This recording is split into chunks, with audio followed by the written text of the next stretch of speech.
अपने पसंदीदा शो के फुल एपिसोड देखने के लिए अभी डाउनलोड करें दंगल प्ले ऐप।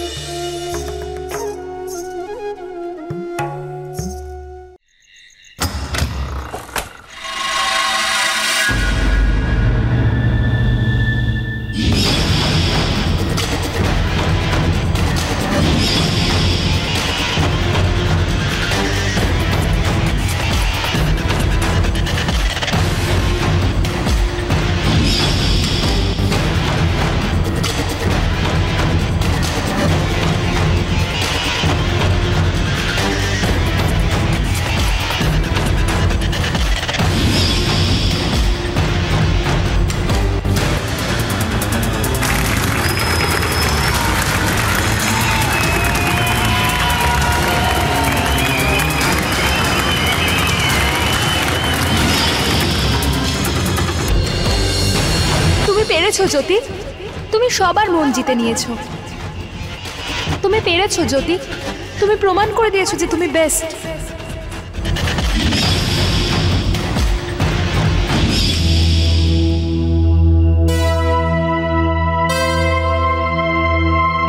তুমি এসে গেছো, তাড়াতাড়ি হাত মুখ ধুয়ে নাও, খাবার তৈরি।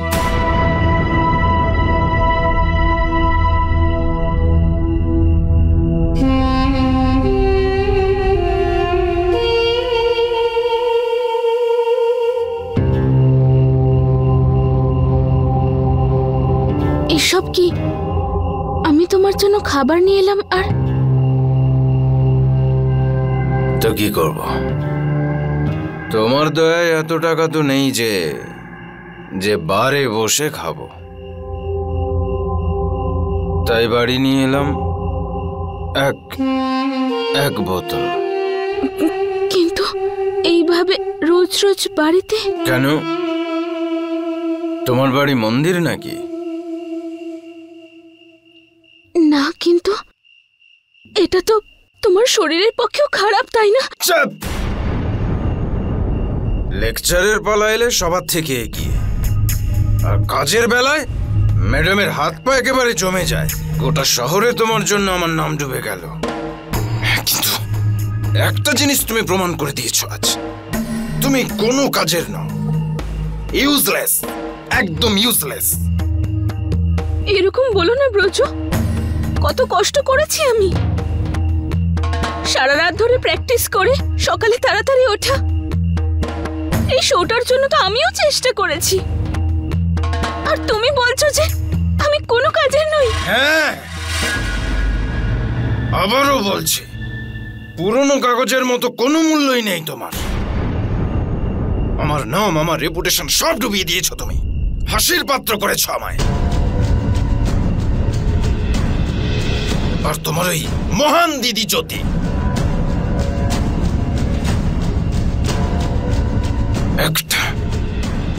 একটাও সুযোগ ছাড়ে না আমাকে ছোট করতে। আজ ডান্স শেষ হওয়ার পরে কত দেমাগ ওই ম্যাডামের, আমাদের দিকে একবার ঘুরেও দেখলো না। আর এইসব তোমার জন্য হয়েছে।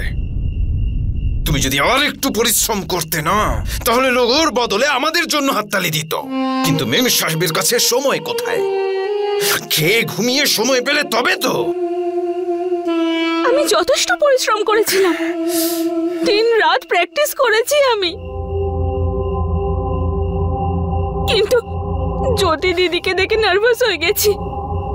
তুমিও তো নার্ভাস হয়ে গেছিলে, সুর ভুলে গেছিলে।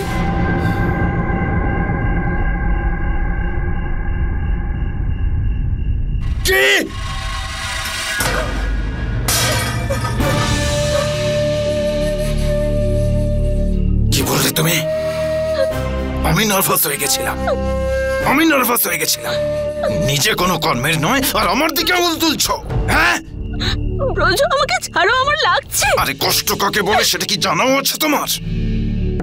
তোমার সাহস কি করে হলো এইসব বলার? নিজের দোষ আমার উপর চাপিয়ে কি প্রমাণ করতে চাইছো তুমি? কি আজ যে অপমান হয়েছে সেটা আমার জন্য হয়েছে? হ্যাঁ বলো।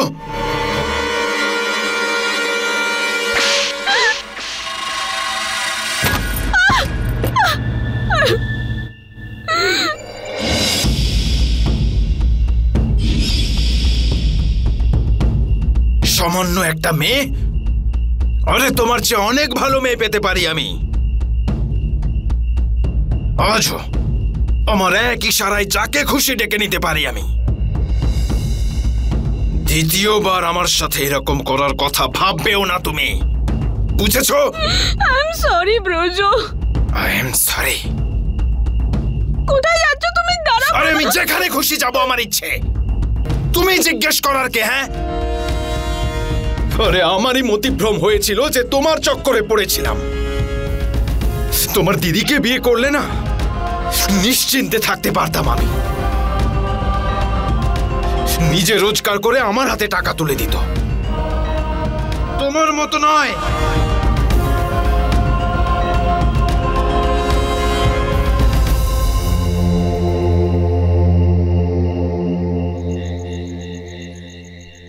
আই হোপ তুমি হ্যাঁ বলে দিয়েছো। না, আমি এখনো হ্যাঁ বলিনি। তার মানে তুমি হ্যাঁ বলনি? কিন্তু আমি তো বিশ্বাসই করতে পারছি না যে এই শচীনই আসলে পঙ্কজ, দয়াল আঙ্কেলের ভাগ্নে। কিন্তু তুমি এটা বলো, তুমি এত সুন্দর প্রপোজালটাকে কেন অ্যাকসেপ্ট করলে না? প্রবলেম কি? কল্পনা, পঙ্কজ বাবু আমাকে একটা খুব সুন্দর পৃথিবীর স্বপ্ন দেখিয়েছেন। এমন পৃথিবী যেখানে শান্তি আছে, ভালোবাসা আছে, যেখানে শুধুমাত্র সুখ আছে। সম্পর্কের নোংরা চেহারাটা যেটা আমার চোখের সামনে ভাসে, এই সব কিছু থেকে সেই পৃথিবীটা অনেক দূরে। কল্পনা, আমি বুঝতে পারছি না আমি কি করব। কি করব মানে? বিয়ে করে নাও পঙ্কজকে, আবার কি? কল্পনা, কিন্তু উনি... দেখো জ্যোতি, যতদূর আমি জানি okay, he is very nice human beings. সবার কত খেয়াল রাখে ও। না হলে তুমি ভাবো, এত ধনী একজন মানুষ একটা ছোট্ট বাচ্চার হেল্পের জন্য শিশু মঙ্গল কেন আসবে? আর সব থেকে ভালো কথা হলো এটাই যে ও তোমার ফ্যামিলির ব্যাপারে আর তোমার ফ্যামিলির প্রবলেমের ব্যাপারে সবকিছু জানে, তারপরেও তোমাকে বিয়ে করতে চায়। ও জানে যে তুমি এই সময় কতটা কষ্টের মধ্যে দিয়ে কাটাচ্ছ, আর তোমাদের দুজনের ভাবনা চিন্তারও কত মিল আছে। তাহলে আর কি চাই তোমার? হ্যাঁ, উনি আমার ব্যাপারে সবকিছু জানেন। শুধু এইটুকুই জানেন না যে ব্রজ আর সুষমার সাথে আমার কি সম্পর্ক। জ্যোতি, সম্পর্ক তো মন থেকে হয়, আর সুষমাকে তুমি তোমার মন থেকে মুছে ফেলেছো। তাহলে কিসের সম্পর্ক? আর ওই খারাপ ব্রজ, যার কাছে তোমার কোনো মূল্যই নেই, তাহলে তুমি কেন ভাবছো ওর ব্যাপারে? কিন্তু আমি পঙ্কজ বাবুর কাছে কিছু লুকোতে চাই না। আমি ওনাকে সবকিছু বলতে চাই, ব্রজ আর আমার কি সম্পর্ক ছিল। আর এটাও বলতে হবে যে আমাদের বিয়ে করার ইচ্ছে ছিল। কল্পনা, আমি ওনাকে সবকিছু বলতে চাই। আমাদের দুজনের মধ্যে আমি কোনো সিক্রেট রাখতে চাই না। তুমি কি এখনো ব্রজকে চাও? না। তুমি কি এখনো ওর পরোয়া করো, নাকি ওর বিষয়ে ভাবো? না। যদি এখন ও তোমার কাছে আসে আর ওর ভুলের জন্য ক্ষমা চায়, তুমি তাহলে ওর সাথে বিয়ে করে নেবে? মাথা খারাপ হয়ে গেছে নাকি তোর? কখনো না। তার মানে এটাই হলো যে ব্রজর জন্য তোমার মনে কোনো ফিলিংস নেই? হ্যাঁ, তবে একটা আফসোস আছে যে সুষমা ব্রজর মতো একটা বিশ্বাসঘাতক, একটা স্বার্থপর লোককে বিয়ে করেছে। হ্যাঁ, আর এই কথাটা যে তুমি ওই ঠকবাজ আর ওই খারাপ লোকটার মিষ্টি কথায় তুমি বিশ্বাস করেছিলে, এটা যদি তুমি শচীন পঙ্কজকে না বলো, তাহলে কি হবে? জ্যোতি, প্লিজ, ফর গডস সেক, তুমি এই সমস্ত আজে বাজে কথা একদম মাথা থেকে সরিয়ে দাও আর পঙ্কজকে হ্যাঁ বলে দাও। কিন্তু কল্পনা... কিন্তু কি? কল্পনা, আমি কোনো রকম কোনো সিদ্ধান্ত নেওয়ার আগে পঙ্কজকে একবার আন্টির সঙ্গে দেখা করাতে চাই। আমার সব সময় এটাই ইচ্ছে ছিল যে আমি যাকেই পছন্দ করব তাকে একবার আমি আমার পরিবারের লোকেদের সঙ্গে দেখা করাবো। যদি বাড়িতে সবার ইচ্ছে থাকে তবেই, সবার আশীর্বাদ নিয়ে আমি আমার নিজের সংসার গুছিয়ে নেব। কিন্তু এখন আমার তো আর নিজের কোনো বাড়ি নেই।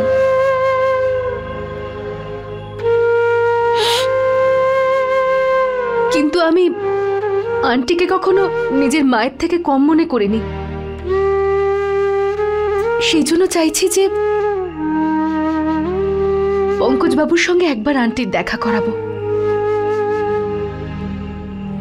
আমি আসতে পারি তো? এটা জিজ্ঞেস করার মতো কোনো প্রশ্ন হলো? পাগল, অফকোর্স চলে আসতে পারো, মা খুব খুশি হবে। Thanks. Bye. Bye, good night.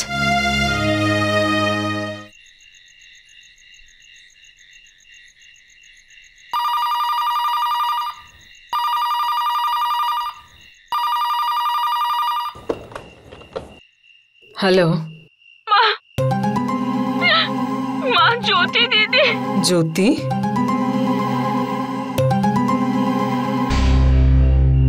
জ্যোতির ফোন দাও, আমাকে দাও। সবকিছু শেষ হয়ে গেছে মা। সুষমা, সুষমা তুই কাঁদছিস কেন? কি হয়েছে মা, বল না, কি করেছে জ্যোতি? জ্যোতি দিদি আমায় শান্তিতে থাকতে দেবে না। আজ অডিটোরিয়ামে এসেও ও আমায় অপমান করেছে মা। কত ভালো ডান্স করছিলাম আমি, ও এসে সব ব্যর্থ করে দিয়েছে।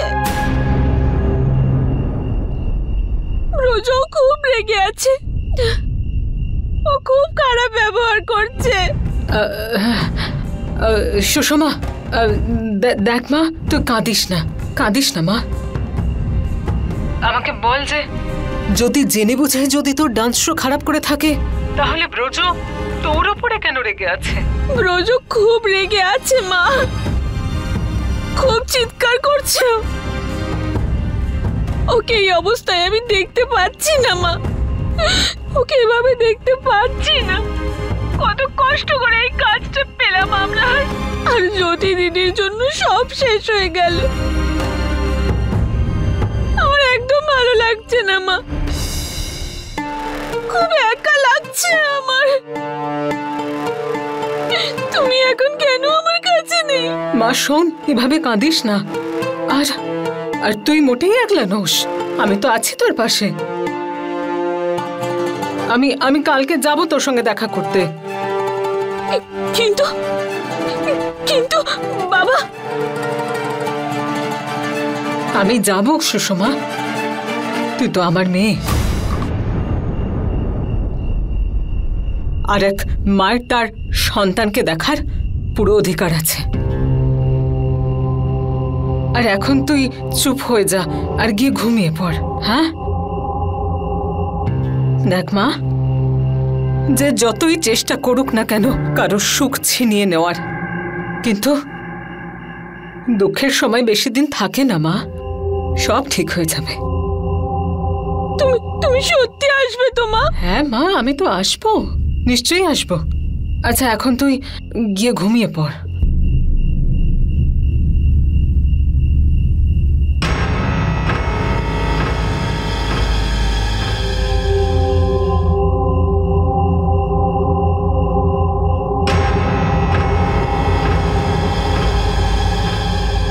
এভাবে কি দেখছো?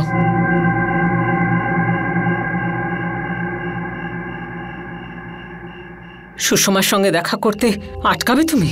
আমি যদি তোমায় যেতে না দিই, আমার কথা শুনবে তুমি?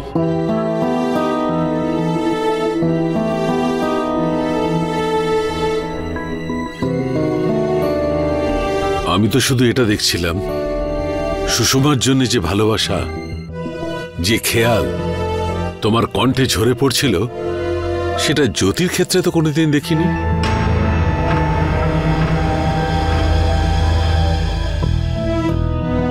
এটা জিজ্ঞেস করবে না যে মেয়েটা এত রাত্রে কাঁদছিল কেন, কি হয়েছে ওর সঙ্গে?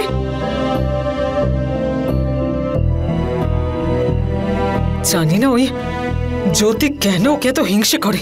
ব্যাস, ওই মেয়ে কি বলেছে না বলেছে, ওর সঙ্গে কি হয়েছে আমি কিচ্ছু জানতে চাই না। ও তো তোমার মেয়ে, তাই না? যাও না, দেখা করো ওর সঙ্গে। দুজনে মা মেয়ে মিলে জ্যোতিকে কথা শোনাও, যাও, যা ইচ্ছে তাই করো, শুধু আমাকে মুক্তি দাও। যত ভালোবাসা তোমার মনে জ্যোতির জন্য আছে, যদি ততটাই ভালোবাসা সুষমার জন্য হতো, তাহলে আজ এই সংসারে এরকম ভাঙন ধরতো না। সৎ ব্যবহার আমি করিনি, তুমি করেছ। এখন তো তুমি এমন ব্যবহার করছো যে সুষমা তোমার মেয়েই নয়। একদম ঠিক বলেছ তুমি। ওই মেয়েটা আমার মেয়ে নয়, তাই ওর ব্যাপারে আমি কিছু জানতে চাই না, কিচ্ছু না। দেখে এসো কি সত্যি কথা বলছে তোমার মেয়ে।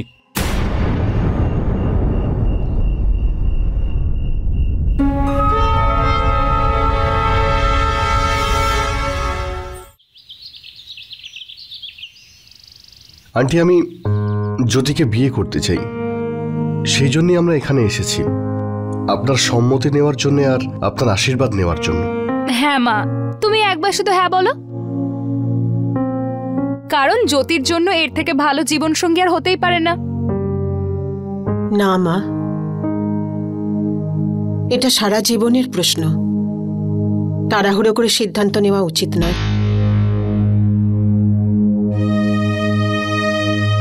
আর এই রকম এক সম্বন্ধ না।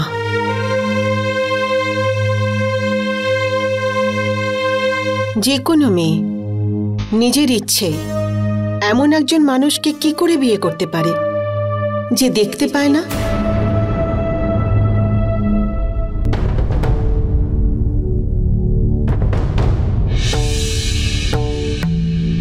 এই বিয়েটাতে অনেক কিছু দায়িত্ব আর অনেক প্রশ্ন জুড়ে আছে। আমি তাড়াহুড়ো করে হ্যাঁ কি করে বলি? জ্যোতি, পঙ্কজ, আগে তোমাদের দুজনকে আমার প্রশ্নের উত্তর দিতে হবে। রাজি আছো?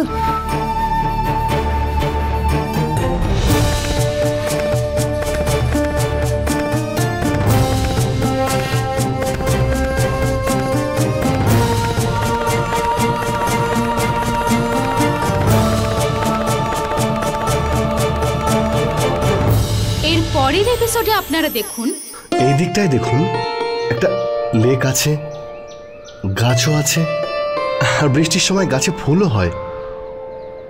তাহলে এবার বলুন, আপনি কি আমাকে বিয়ে করবেন?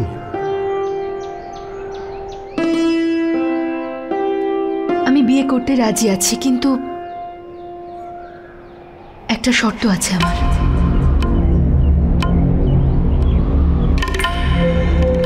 फुल एपिसोड देखने के लिए अभी डाउनलोड करें दंगल प्ले ऐप।